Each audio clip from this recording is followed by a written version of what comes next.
remain banned bill gets Parliament's nod. Bangladesh-India FM meeting held in New Delhi. Women's reserved seats polls schedule unveiled. Anti-measles vaccination to start from April 20.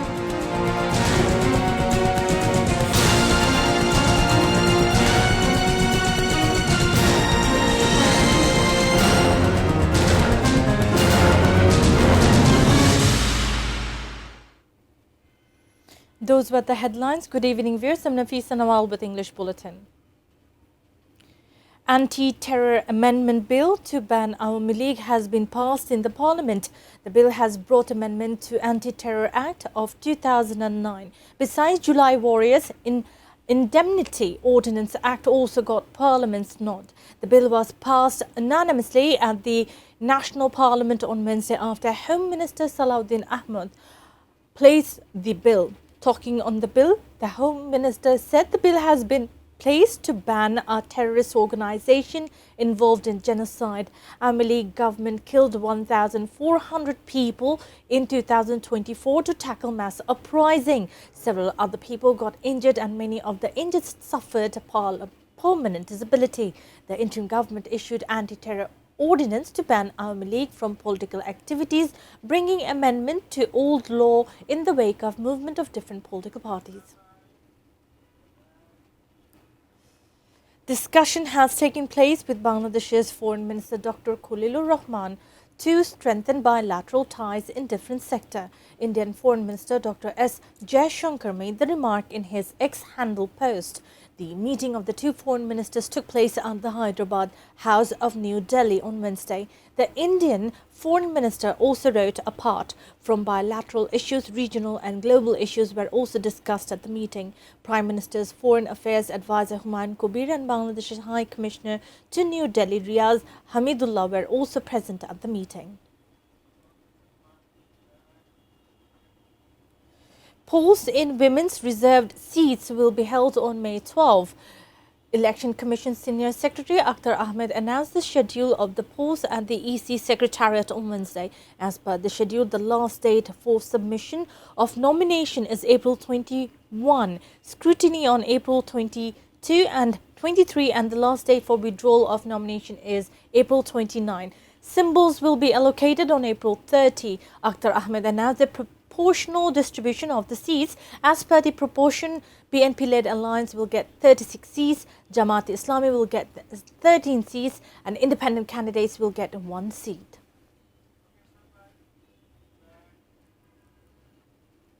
The government is going to start anti-measles vaccination program from April 20, deferring it from May 3. Health Minister Sardar Sakawat Hussain made the disclosure at the Parliament on Wednesday.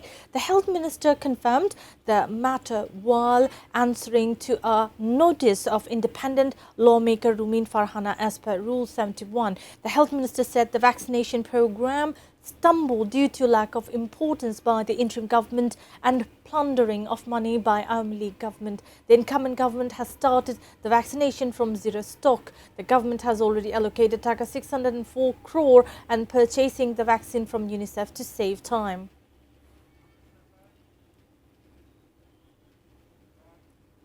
The verdict of the Abu Sai killing case, the first martyr of July mass uprising, will be pronounced on Thursday.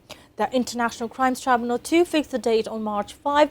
Among the 30 accused persons, 24 including former VC of Begum Rokeya University Professor Dr. Hasibur Rashid, are now at large. Abu Sai was killed as police opened fire in front of Begum Rokeya University on July 16 in 2024 during quota reform movement that subsequently turned into mass uprising. Now a short break, we will be back soon with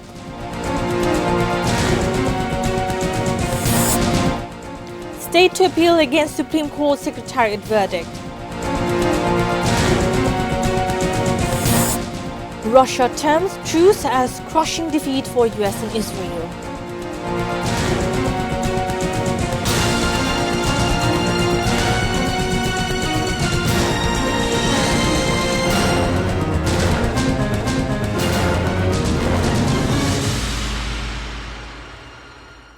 You're watching ATN News. This is English Bulletin. The state will file appeal against the High Court verdict that ordered for formation of separate secretariat for the Supreme Court within 3 months. Attorney General Barrister Ruhul Quddus Talukdar Kajul made the remarks on Wednesday. He said such an important constitutional issue needs to be settled through the apex court. The High Court gave a verdict on September 2 last year declaring Article 116 of the Constitution over the matter as unconstitutional. Later on November 30, in the same year of the law, Ministry issued Supreme Court Secretariat Ordinance. The Supreme Court Secretariat began journey on December 11 on the basis of that ordinance. Now news around the world.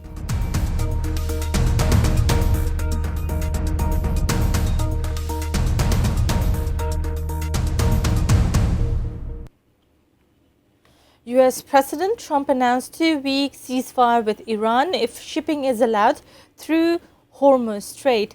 Iran formally agrees to ceasefire but said the safe passage through Hormuz will be possible through coordination with Iran. Since truce announced, oil prices fallen sharply, trading well under $100 a barrel. Trump so far agreed to suspend his planned bombing on Iran for 2 weeks following his threat. A whole civilization will die tonight if Tehran did not comply with his demands. Tuesday's evening local time, Trump took to his platform Truth Social to announce truce, stressing the decision came with conditions for reopening Hormuz. He credited Pakistan for mediating the settlement. However, Iranian Foreign Minister Abbas Araghchi declared Iran agreed to ceasefire with 10-point conditional truce and if attacks against Iran are halted. He added Iran agreed to open Hormuz if that take place via coordination with Iran's armed forces.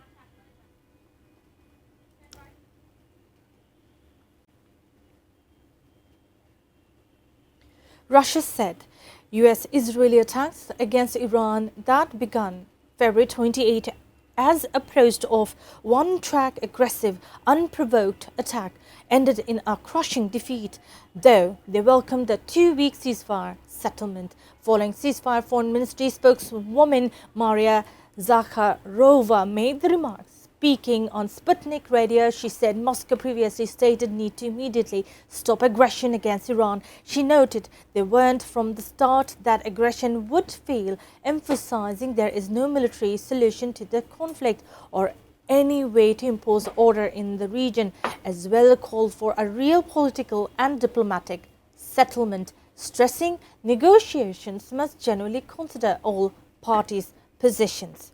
Regional tensions escalated since US-Israel launched joint offensive against Iran, killing over 1,340, including the then Supreme Leader Ayatollah Ali Khamenei.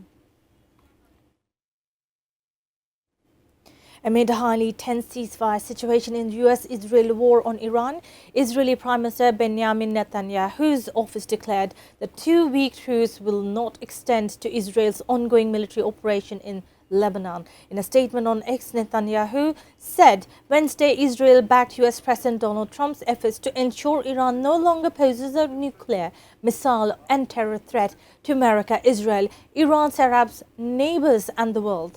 It supports the US decision to suspend strikes on Iran, but the truce does not include Lebanon.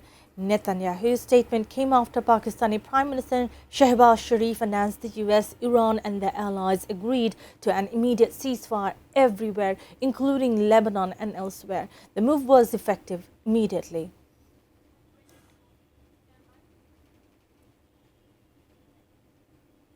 Viewers, we will take a short break. Stay with us.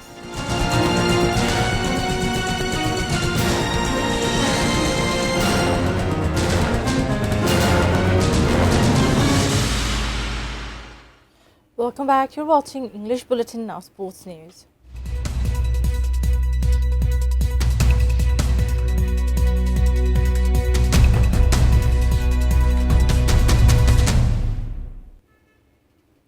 Bangladesh is highly confident ahead of their upcoming cricket series against New Zealand. The team under coaching staff supervision has utilised specialised high-volume practice session to prepare for the visitors. The two teams will clash on April 17 with an ODI in Mirpur. Bangladesh is making full use of a rare extended preparation window ahead of their upcoming home series, which allowed players to focus intensely on fitness and skills. The Black Caps are scheduled to arrive on April 13 to play 3 one-day internationals and 3 2020 internationals, with the hosts already deep into an intensive training program designed to sharpen fitness and skills. In a significant boost to preparation, BCB also introduced a spin bowling machine for the first time, marking a step forward in adopting modern training technology.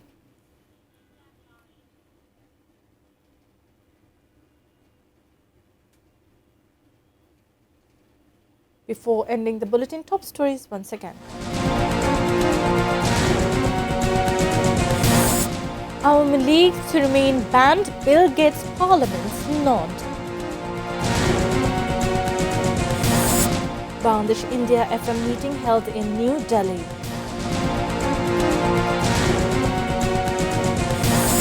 Women's reserve seats poll scheduled unveiled.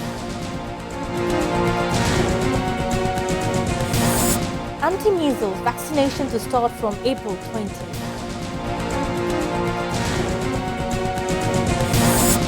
State to appeal against Supreme Court Secretariat verdict. Russia terms truce as crushing defeat for US and Israel.